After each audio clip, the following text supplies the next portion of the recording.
Thank you. So the Thank you, next speaker Leander. will be Appreciate that. Michael Khoo, the Autodesk Artist of the Year. Am I supposed to present? I didn't know I was supposed to present. Oh my God, you're making me nervous.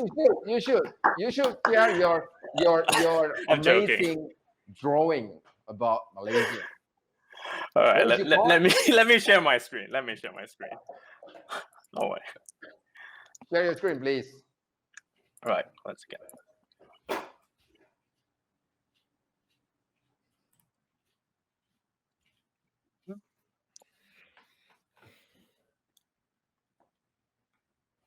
Let me reload this.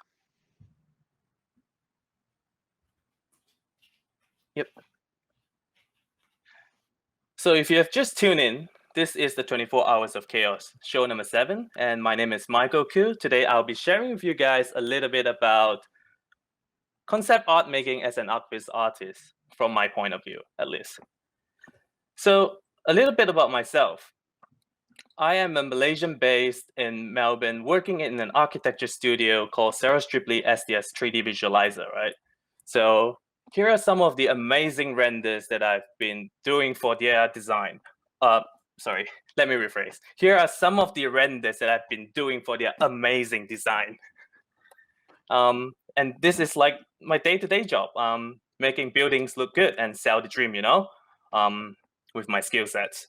Just like Uncle Bento, Peter Parker. With great design comes great renders. Wait, was it like that? I'm not sure.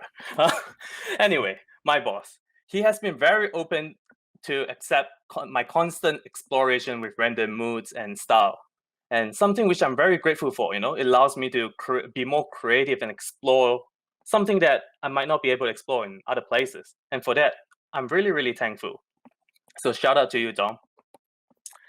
So aside from my day job, I'm a fan of all things sci-fi related, movies, pop cultures, and any concept art. As long as it's futuristic and it's very, very full of tech, I love it. So ranging from Tron, Blade Runners, works of Sid Meier, yeah, long inspiration and fan of it. And also I look at something from other artists, and in specific, Pedro from Archi9. He is a guy that I looked up to since uni, and he does amazing works, ArchViz, sci-fi works, and he is an award-winning person, and he did so many YouTube tutorials on that inspires me to do something on my own. And staring at this, I try to do something, right? But I'm not properly trained like in the industry. I don't really have the experience. So it's really hard for me sometimes, you know, when I have an idea and I struggle at the sketching part, because I do in ArchViz and in architecture, we do everything in 3D, plans and elevation. So my drawing skills are a bit more rusty. And when I tried to attempt about 4 years ago in 3D, these are the sort of results that I get. I mean, as a practice, it looks okay, right? But if you were to say, I want to put it in my portfolio or something, it would be a shame. I'll lose my job and I lose my title, you know. So it is something that I decided to, you know, like have to work backwards and try to fix things and make it work. And it involves a lot of heavy Photoshop post-production process to get to somewhere, I would say, acceptable level that I put it into my portfolio, you know, and be proud of it. And if you put it in the process, it's something like that. Whereas 40% is all I reach in the 3D, and the rest of the 60% I have to do post-production. It's like I'm an ugly person and I need to put on makeup to be confident. All right. So, and I blame the technical parts of it. Like I'm not a technical person. I'm a very lazy person to learn softwares. I've been doing 3D Max and V-Ray, and you know, back then it was so difficult, like to explore when I was new, like to explore like 200 buttons, like all figure out the nuclear science behind it. And over the years, I would say, wait, things. I know you are lazy because you are always eating geprek, sambal geprek with the chicken. Yeah, other than working, I'm eating. You know, I need time to eat as well. That's an Indonesian food, man. Yeah, sorry. That's right. No, nowadays I cut the eatings. I've been practicing more, like so more attempts, and with the software advanced, like there's more updates. V-Ray 5 Light Mix, for example, it just changes how the way I work. Like I focus less on the technical skills. Everything is just one click, and I can do magic with it, and I can explore the things that I wouldn't be able to explore in the past. Like making this black and white noir like images and this abstract looking stuff, and to a more refined stuff that allows me to be proud of it and lucky to win some awards. So I'm really, really thankful for the software upgrades. It's like upgrading my pen that I've been using. I'm reluctant to try out the new pen, and then like this pen suddenly just keeps updating, gives you now I can just do voice command and then draw something and it just comes out. So it's amazing. Now that it changes my whole process to like 80% of the finished product is all from 3D. And if I have like very, very short time, I'll be able to, be happy about it, submit it and still look okay. So that's a little bit about what I want to share about a concept art from someone who isn't trained to be one. And I hope that inspires you guys.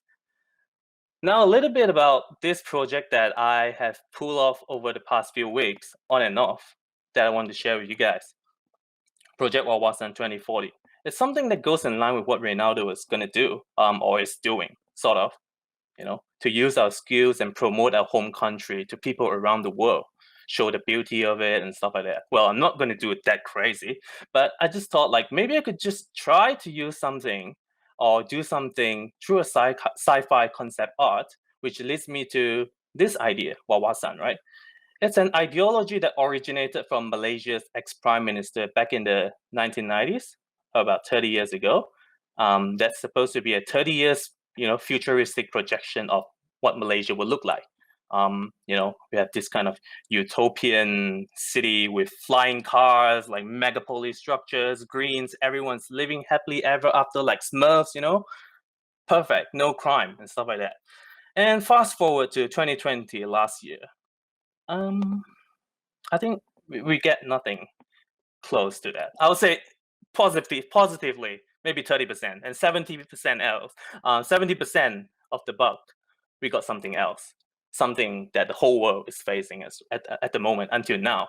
And it's a bit depressing. So I just thought maybe I'll just revisit this whole Wawasan thing. Wawasan means vision in Malay. And I just thought of maybe just revisiting this futuristic vision again and provide an art that is hopeful and probably inspire someone, and I started grounding my art to the heart of Malaysia in Kuala Lumpur, looking at prominent future buildings, built and unbuilt, that's coming up in Malaysia, in Kuala Lumpur, these tall skyscrapers, and the third one here, Fender Facilities, it's almost completion. They're doing the spires.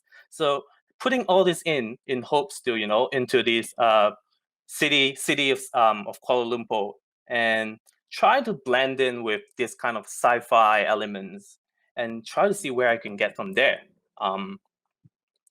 So in terms of model-wise, this is what I got from a friend of mine in Malaysia. It's a very, very basic white cut messing model. And I was actually panicking because it was like 3 weeks ago, time, I don't really have that because it's a labor of love project that I do after work hours and then on and off. And I tried to put that question aside, and lucky enough, I just chuck in HDRI, and it sort of worked as a view, and just try to fake the interiors, chucking in some textures and adjust the mood, and V-Ray 5 helped me a lot. Light mix, it's amazing.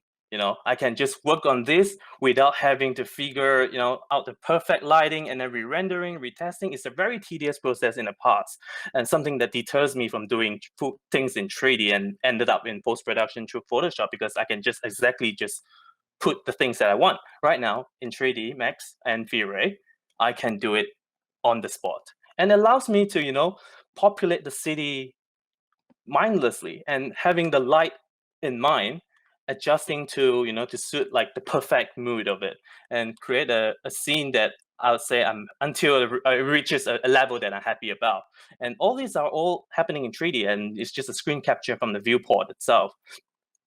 And I can just work on the composition, know what's missing, adjust it, change the lighting, even grade it, everything in the V-Ray frame buffer to a point like here. This was like a few days ago where I thought I've, finished and I'm running out of time. And, if the presentation was a few days ago, this would be the finished product and I would still be happy about it. But because I have a few more days, I bring it in comp, and I went a little bit crazy, making it too vibrant. And I thought, like, it's because of my own interest with cyberpunk stuff, make it look a little bit more like cyberpunk, which is not really what I wanted to do intentionally, because previously it's supposed to be hopeful and inspiring, right? And then now it looks a bit more like too vibrant Las Vegas and dystopian. It's not really what I want. So I did a little bit more grading in Photoshop, color grading, color balance and stuff like that, and reaches to a point where I'd say I'm quite happy with it, with the time that I've spent on this. And yeah, that's about it. Like, this is the artwork of Wawasan, A Vision of Tomorrow, through my lens. And I hope that will inspire some of you guys. That's about it. And if you like my work, this is my social media hangers. You can follow me, Yeah. Thank you very much for staying on. Hey, Michael. Why are you so nervous? Am I? I don't know. My heart is beating. It's like, it's my first time, to this international platform. Your work is amazing, man. Why you shouldn't nervous? But I have a question. My work is amazing. My work is amazing, but I'm not amazing. That's two different things. Well, I know you have a great mentor, which is Pedro Fernandez, right? He mentored me through his YouTube videos. I learned a lot just watching at his YouTube videos and just staring at his work every day. That's what I do every day, other than eating and rendering. I look at his work just as wallpaper, Hey, you want me to text him through WhatsApp? I have one. I have his number. Oh, you even have his number? Oh my god, yeah. I gotta get it from the chat later. Okay, I will text him. And by the way, I have a question about your rendering. Why you always have like one or two person, like people in your rendering? Why? Oh, you noticed that? Let me go back to my screen. So guys, it's already scripted. It's already scripted. So like having I have like architecture experience, right? So I have an architecture background, so I think it's just a like a peeve that I always do, like having a people that makes you lets you feel the scale of it, and add a little bit more depth to the work. And for this, I have two people here like hugging and embracing. I know it's a bit like cliched and like forced, but it feels like I'm trying to bring the message that we are embracing the future. The future is in front, and they are hugging in the foreground, which is now, and the future is at the background, right? So it's embracing the future. That's sort of like the thing that I want to bring. And in the past, that's really amazing. I mean, like, I'm like quite speechless with all the rendering, with the matte painting things, because I'm no longer an artist anyway. I'm more on the business side. I'm no longer good with the rendering, but I'm good getting a job.